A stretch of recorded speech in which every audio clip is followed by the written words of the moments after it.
Sa buhay, may tamang panahon para sa lahat. Tamang panahon para gumising, para kumain, at syempre, para umamin.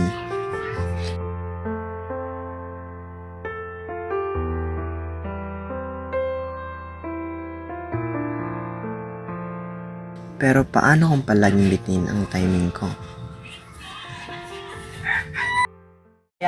Lea, gusto kita. Hoy, magbayad kayo ng utang niyo. Wala. Sabi ko, ang sarap ng bingo. Ba't ganito? Bakit parang multo ng kapalaran na ayaw akong pakinggan? Bakit kada subok ko may sumasapul sa akin?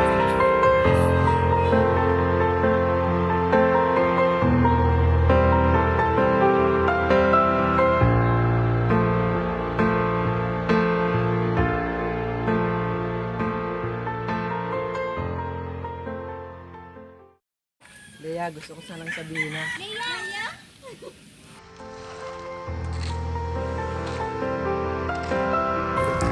Pero minsan, baka hindi pa lang talaga tamang panahon. Baka naman, hindi ko dapat madaliin.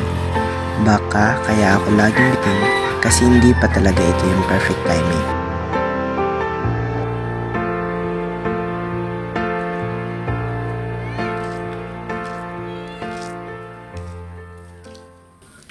Ano nga ulit yun?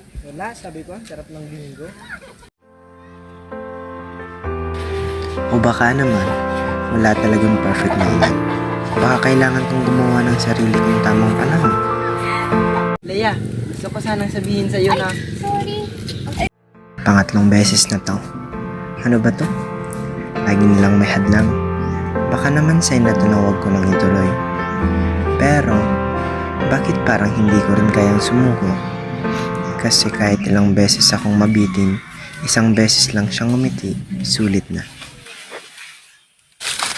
Kanina ko ba umigas ng amin mo? Paano? Matagal ko na alam sa ganito. So, sunod Ay, sa wakas, hindi na bitin. Minsan, iniisip natin na kailangan ng perfect moment. Pero ang totoo, tayo lang naman ang inihintay. Ang tagal kong inisip kung paano, kung kailan, kung tama ba yun.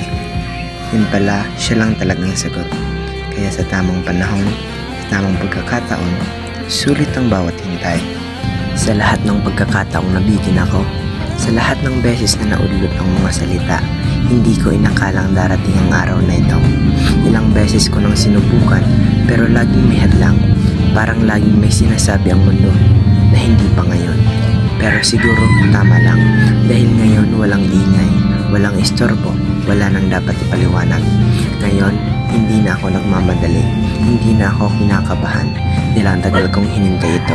At sa wakas, ito na. Kung may bagay mong hindi ko pinagsisisiyang inantay, eto yon. Dahil minsan, ang pinakamagandang sandali, hindi mo kailangang habulin, darating siya sa tamang panahon.